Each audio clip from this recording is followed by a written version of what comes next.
Hello and welcome back to another Walking Dead Daryl Dixon video, and today will be my review for the Walking Dead Daryl Dixon The Book of Carol Season 2 Episode 2.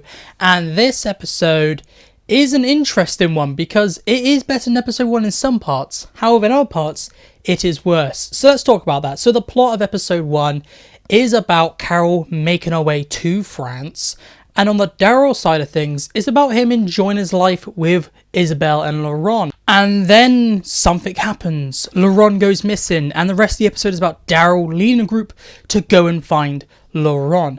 This is a very interesting episode, and I really like how the balance between Daryl and Carol is more even. It's no longer the Carol show. It's got Carol doing her things. I think she has still more screen time, but they have to give Carol a lot of screen time in these first two episodes. But I really hope it does not continue. And then you have the Daryl side of the story, which is what I'm really enjoying. They're diving deep into the nest. And I really like how this episode starts with Laurent, and we get to see what his inner thoughts are. He feels a lot of pressure, and he just wants to be with Daryl. But then everyone in the nest is unhappy. They're like, we want Laurent to be this saviour, but Daryl is this obstacle. Even though Daryl doesn't want to get in the way, he's just spending time with Laurent. He's spending time with Isabelle. He's having that nice little family. And Laurent, all he can do is think about, I want to be with Daryl. I want to do this. I want to do that, instead of doing what the nest wants. And I just really like these very personal moments with Daryl. Like, his relationship with Isabelle is absolutely amazing in this episode. And him and Laurent, I'm now finally buying in to that relationship that apparently happened off screen in the previous season, with Laurent like going, oh, Daryl's out on a mission. I'm going to go carve him a little dog for Daryl to take. And Daryl's like, I love that. It's absolutely amazing. And then playing baseball together. It is amazing. However, Daryl's close relationship with Laurent is getting in the way, and it leads to some very interesting story moments that I will talk about later after I go over to Carol. And her plot is good. It's very tense. I say all the tense moments in this episode are with Carol. I don't know why, even though she is just as invincible as Daryl. I do not feel any tension. I do not feel any anxiety when watching Daryl. He's just too, invincible. And it's probably because of years and years of watching Daryl just survive everything without a scratch. However, Carol, every scene she's in and every time there's danger, it's tense. It is amazing. And I really like when Carol lands in Greenland and they crash and they meet these two people and things seem off. They haven't seen people in years and they're in the middle of nowhere.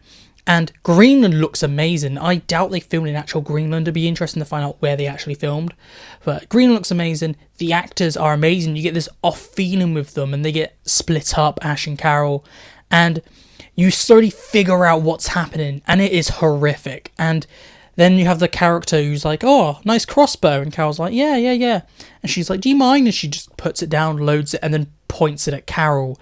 And it's like, wow, okay, now they're gonna be, it's absolutely amazing. I really enjoyed the Greenland scene, and it's over in about a couple minutes, and they're only in Greenland for, I'd say, maybe 10-15 minutes, but that, outside of the Daryl stuff, that Carol section there is my favourite Carol section of this episode, because I do have to say, after they get to France, that's where the Carol storyline starts to bore me. There is one too many panoramic shots. It looks great, but I really do not care. This episode, I do have to say, was paced really, really well up until Carol lands in France, I would have to say. That is when I feel like this episode gets boring. It is an hour-long episode, but you can make an hour-long episode and have it feel paced well. This episode kind of gives up its pacing when Carol lands in France, and you're like, when's this episode ending? Like, oh, another 15 minutes? Because Carol just walks around, and you're like, oh, Carol meets these people. She reacts to this community. She gets captured. Madame Genet, big torture scenes, blah, blah, blah, blah, blah. And I don't want to talk about them because they bored me. I do not care about that aspect of this episode. Also, a little thing, Madame Genet seems fine, so she teleported from North France back to near Paris. Okay. And also, when there's the torture scene, you see Caudron's items, and you see that he has the locket with the nest in it. How have they not found that and connected two and two and been like, oh yeah, they're there?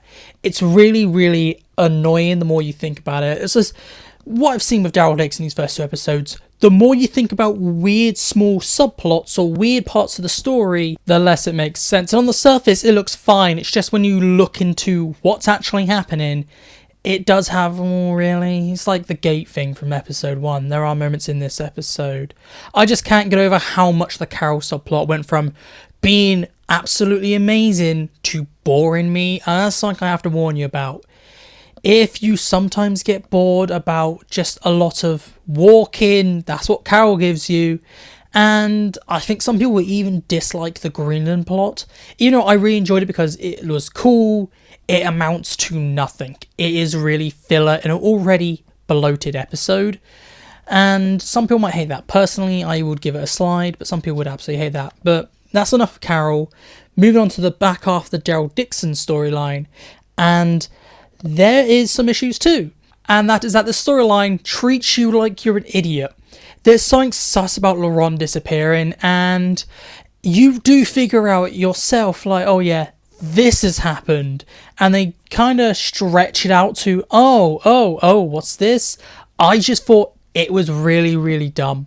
I didn't like it. It reminded me of Dead City, where they stretch out the reveal that Maggie lied about the grain for 5 episodes. It had it be this big thing in episode 5. And then you're like, oh yeah, I figured that out immediately. It's the same case with the Laurent going missing. You figure it out immediately, and this episode treats it like this big reveal. Sylvie finds out Lu Sung has done this, and you're like, what? And you're like, oh yeah, I already knew, okay? And you have these cool fight scenes, but because I've said, I feel no tension with Daryl, so it's down to Falou, which I actually thought for a second he would die in this episode, and Isabelle. Really, really good fight scenes outside of Daryl absolutely bossing. That's an issue I have separately, that Daryl completely just wins every fight. I think he's way too overpowered. This Daryl subplot also, as I said, the Carol plot was interesting until the pacing got so slow it was boring. This plot feels the opposite. It feels like it had to be sped up. And there are some issues with that. One, Sylvie just disappears after finding out where Laurent is. She's just gone. We don't get a resolution, and next time we see Lu Sung, who finds Sylvie, there's no mention of her. So where's Sylvie, okay? And then we have the whole Daryl Dixon fight, and certain character, I'm not going to say who, is now evil. But okay, yes, there's something tragic happened off screen, but we spent no time with this character in the first place for us to care about this turn to, okay, we need to get rid of Daryl. And it seems like this Nest storyline is all going to end next episode. And one thing that has me worried, I know they have the Madame Janae thing, so they can't stretch out for an entire season. But why it got me worried is because Isabelle's like kind of storyline for season 2 was to do with the Nest. That's all we heard about. Isabelle will have a story about questioning herself, questioning the Nest, and she will dive into something and realise that the Nest is not what they seem. However, it seems Sylvie's done that, and that's meant to be Isabelle. That's how they described Isabelle's story in season 2. So what's she going to do after season 2, episode 3? Because that's where I think this story's going to end. You can't really stretch it out because you now have Daryl being like, oh shoot, Laurent never left. He is now under guard and in prison at the Nest, and now we're all out here. How are we going to break back in? And it's like, oh yay, okay, so I really enjoyed the Nest being this secret villain. I thought it was great. However, it was very telegraphed at times, and it wasn't this big reveal that the episode treated it as. Maybe if they spent more time cooking this, it could have been a bit better, but what we got is still good. It's just not as good as it should have been, and it was a bit obvious, but it was still very enjoyable. The only bit I don't like is the Carol thing, as I said, when she gets to France. There are some few things here I want to talk about. One, the Daryl and Isabelle kiss at the end. I felt it was very sudden. However, I'm very glad that Daryl is finally getting a relationship that isn't Leah. It should have still been Connie. I definitely think Daryl and Connie should have always been a thing. But I'm really, really happy that they are going, okay, Daryl is now with Isabelle. I'm really happy with that. They work well together, and I can't wait to see what happens next. Hopefully nothing tragic happens, because if they give Daryl this relationship just to kill off Isabelle so you can be like, oh, Daryl's sad now, that would really annoy me. I really want Daryl to have a happy family, but this is The Walking Dead, and this is AMC we're talking about, so I definitely think maybe Isabelle's time could be, limited now. And the last thing I do want to talk about is, again, about this heavy focus on Laurent being the Messiah, and this episode's big reveal that at the nest, they want Laurent to be bit. They are going to force a walker onto Laurent and have him be bit. And they're going to believe that because he was born from a walker, he won't turn into a walker. I'm split on this. Will Daryl get them in time? Of course he will, because then they would have to actually do something interesting with The Walking Dead and do something maybe with immunity. I am all up for, because Laurent was born in such a weird way, maybe he has some sort of resistance.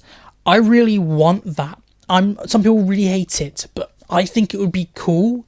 But now I know they're going to go, okay, Daryl gets there, stops the walker, maybe somebody dies.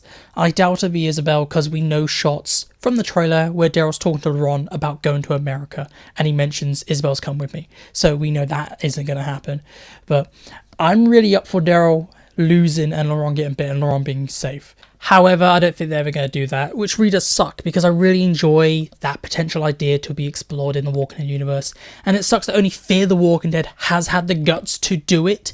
Even though they only half-assed it, it's better than no attempt at all. I really enjoyed that subplot in Fear Season 8. I really want Daryl Dixon to do it, but I don't think it's going to happen. But let's move over to my one sentence / one word overall review. And I'm going to have to say, this is a good episode. And I would give it an 8 out of 10. It has a lot of issues that episode 1 didn't have. However, I don't know why. I feel like I just really enjoyed this episode. Even though I don't like the last kind of 10-15 minutes of Carol, I find it really boring.